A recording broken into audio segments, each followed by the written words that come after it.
Good morning, friends and beautiful people. Sorry I haven't been that active lately. I've been traveling a lot for work and really thinking about my content. I, I, you know, my I have a very small channel, but my most popular video came from insider information I have from my job.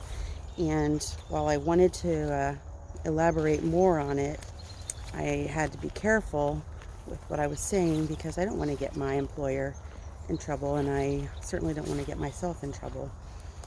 We have enough ways to lose a job right now that I didn't want to add that to it. So I'll just give you a short update on what we're seeing in the food industry as far as shortages go. It's important. It's important that you look at uh, where these shortages are coming from, who they're hitting, because quite frankly, if the USDA and the government are involved in our schools and our schools are having trouble getting food, that should tell you something. That should throw up a big red flag for you. So that's just something I want you to think about in the back of your mind. We had schools in Alabama and Texas who have reported in the last 2 weeks that their food delivery just flat out didn't show up. No call, say, hey, we got a truck down, nothing. And we're not talking just one or two schools, we're talking quite a few. And those districts are scrambling and having to get waivers and create food from scratch because their food just didn't show up. And while I know a lot of us appreciate the fact that these schools are cooking from scratch, you should know the reason they aren't cooking from scratch is because the government is making it difficult for them to do so.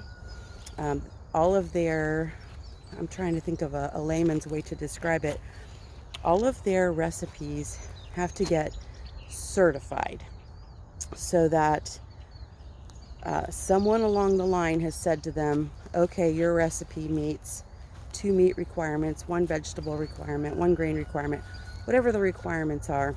The government has a pretty tough list for them to meet, and it's just they discourage them from creating their own dishes. They're more encouraged to go with standardized, they're called standardized recipes. They're more encouraged to go with those standardized recipes provided by the government. Um, right, wrong, or indifferent, that's the way it is, and that's what they've been living with. And now that they've been shorted of food, it's kind of cool to see some of the things that they're creating themselves. And they're using USDA commodities to do that, but when they can get them. But it is kind of cool because we still have chicken shortages.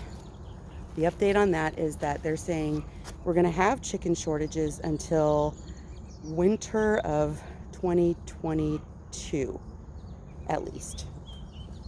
Um, we're having flour shortages. We're having tin shortages. I was at fun story. I was at a tomato processing plant earlier this week, and they literally were really concerned because they have 8 weeks that they process tomatoes for the whole year, and they were out of tins, which are the cans that you put the tomatoes in.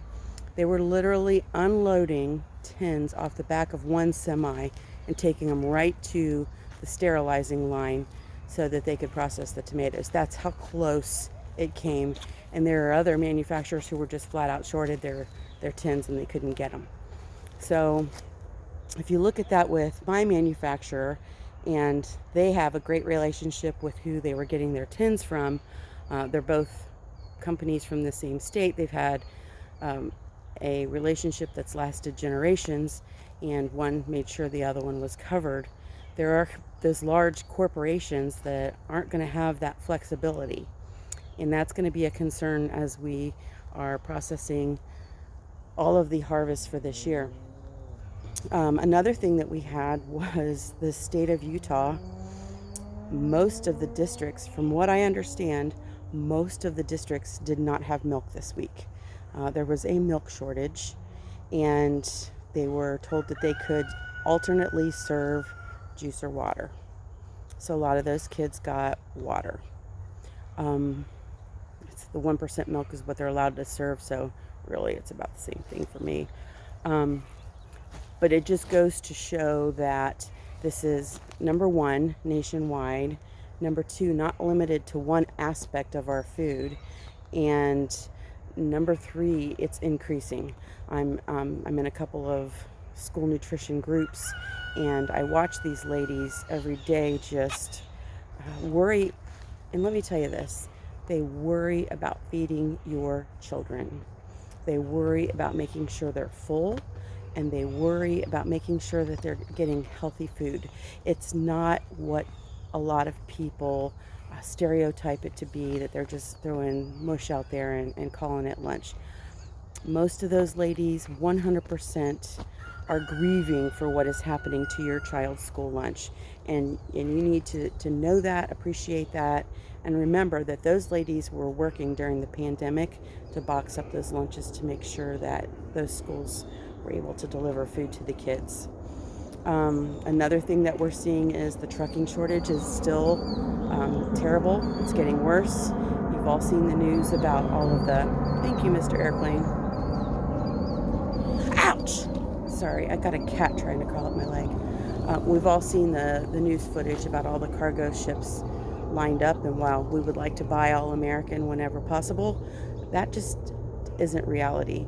We aren't doing that as a nation, and until the whole nation embraces that concept, it starts with you and I. If you're shopping somewhere where you know that a lot of what they are stocking on their shelves is not from the United States, then shame on you. We have got to force our manufacturers to kick it up a notch, and we've got to force our retailers to make sure those items that they are providing for us are from the USA. It starts with us. It starts with making your voice heard. You know, our government is elected to serve us, and we need to make sure that when we elect them to represent us, they're actually representing us. And it's a call to action. And I watched a really good video on it on replay this morning, and that's what caused me to set up a Rumble account. So I will now have a Rumble account. I will link it below, and in that account I can get more into the nitty-gritty of what the manufacturers are saying and not have to worry about getting myself or my employer in trouble. But I will tell you that the time for you to make sure that you're sustainable is now. And I'll let you know more on Rumble what's going on as far as food shortages. But until I get that opportunity, be blessed, be a blessing, smile, and share a smile.